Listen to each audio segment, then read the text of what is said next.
Good afternoon. Happy Friday, December 8th. Mark Milam here. Let's get right to it. Not a bad week for mortgage interest rates, really kind of flat overall. But listen, we'll take that flatness, we'll take that stability because really we had some volatile reports, or at least the potential for volatility this week, particularly as it pertains to reports about the labor market or the jobs market. And really, we were holding our breath, hoping to maintain these gains, and the data did not necessarily come in our favor.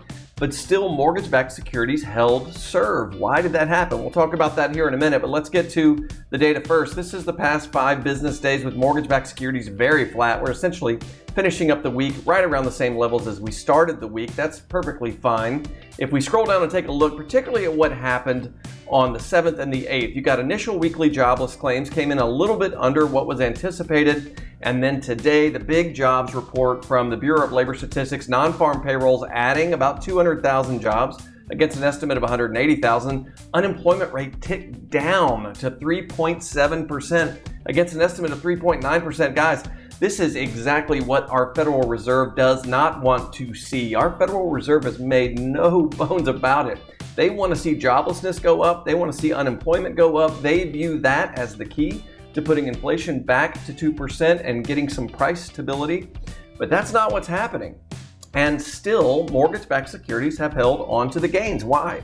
Well, ultimately, I think traders are beginning to digest that inflation is going to come down regardless of what happens with labor. And there's enough softening in labor that we don't have to worry about driving up unemployment to the high 4s or the low 5s in order to get inflation back down to the target range. I think traders are essentially beginning to discount the Fed's rhetoric around labor, and that's certainly good news. Listen, we've got about 8.7 million open jobs. We have about 6.5 million unemployed people.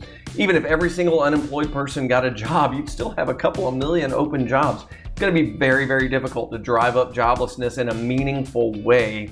And we hope and wish our Federal Reserve would realize this, because the sooner they realize this, the sooner they can pivot to a more dovish stance and we can start to see interest rates moderate. Listen, there's another dynamic at play here, and it's not just me saying this.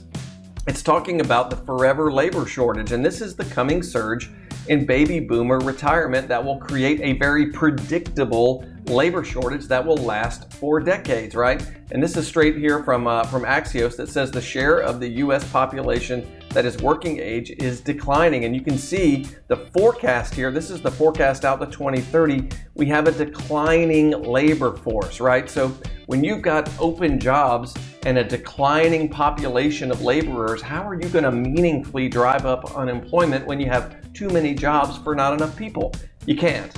And hopefully our Federal Reserve will come to realize that as we move into Q1 of 2024. Certainly bond traders have begun to realize it. We've seen the 10-year plummet here over the month of November as we move into December, and we've seen mortgage rates moderate smartly as well. Hopefully that trend will continue as we get closer and closer through the holiday season. If I can be of any service to you over the weekend, don't hesitate to reach out. Mark.Milam@highlandmtg.com. Thanks.